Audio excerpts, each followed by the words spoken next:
North Ponds Park in Webster, New York, just outside of Rochester.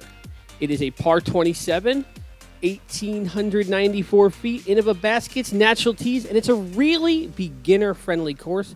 Great place to learn the skills of disc golf. Let's get into it. Hole 1, 166, par 3. Spoiler alert, there's ponds and they're OB. Hole 1 is a pick the way you want to go. Hyzer around the tree, putter up the middle. You can get away with a forehand. Just throw something about 160 feet. Should get you an easy putt. And then you get a birdie. Or you get a par. Don't bogey. Hole 2, probably the most difficult tee shot. It is 200 feet. You really want to get past this initial gap. Don't go early on the tree. Don't hit the branch right. Just get it right up the gap. And you have to contend with this low ceiling. If you pull it right or turn it over, you have the second tree and third tree on the right to contend with. You can put it in the pond if you go too far right. But you want to go right up the middle, get a little bit of ground play, maybe a little nice soft fade toward the hill. And you can get a putt on this one, but it's a little bit harder than it looks. Hole 3, 240, this is definitely the hardest hole. You have to get something up the middle. Don't go early, don't go left, don't go high. Those branches right there, they're going to grab your disc. There is big hyzer plays over the water and over the hill, but you're not going to do that. This is a beginner course. You're a beginner. Go up the middle, go soft. Don't try to bite off too much. You want to push it a little bit farther. You can get a little fade and kind of come toward the basket. The basket's very protected in this green. It's a really tough 3 for a beginner. It's a good 2 even for an advanced player. I like this hole. Now it gets a little bit easier. Hole 4, 190, par 3, right up the middle. Pick the throw you want. You can go around the tree wide if you want, but you don't want to do that. It could be fun to play with that, but you want to go right up the middle, throw a putter straight. You could even go forehand if you make it over the crest of the hill left.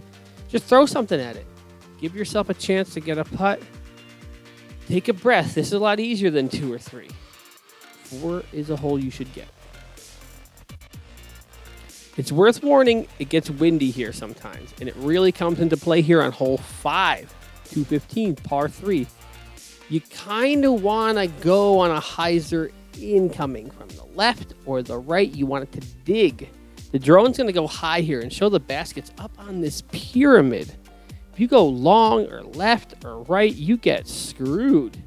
So you really want to get this one close, or you're going to be left with like a 30-foot comeback putt up the hill, and if you run it, it's going to go bye-bye. If you're not close on this one, just lay it up, because otherwise these birds in the basket are going to be like, man, that guy, he just caught a nasty bogey. Hole 6, 215, par 3. You want to throw something that is flat and will end left. Maybe contend with this tree right a little bit. You don't want to go forehand. You don't want to overthrow this one because it'll go down this hill and you'll be left with a comeback putt that's uphill. It's going to be difficult. You're better short than long on this hole. Don't get tricked into biting too much off on the tee shot. Hole 7, 181 is uphill. You kind of have a hard time seeing the basket.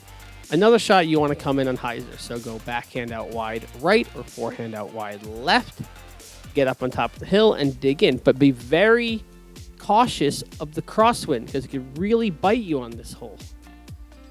But you should be able to par this. Hopefully. Hole 8, 181, par 3. You're not getting into any OB here. This is a good hole to practice your forehand. Throw it out wide and let it dump back right. Or throw a putter shot flat toward the basket. It's slightly downhill toward the end. Pretty forgiving green. But if you do pull it right off the tee, you could be in those trees over there, and that stinks. And finally, hole 9, 253, the longest one, but it's difficult for the beginner because these trees camera right. You can't really throw a hyzer shot. You have to flex something or get there straight at 250, which is tough for a beginner. There's a picnic table in case you want to stop and have a snack. You should pack a lunch. It makes disc golf a lot funner. Maybe there's a beer in your bag. Sit at that picnic table. Drink that beer. And then walk up to your shot that you parked on this hole, tap in your birdie, and say, yeah, I played North Ponds Park, and it was fun. Thanks for watching. Subscribe for more disc golf. content. Thanks for watching, and don't hit first available next time you play because that sucks!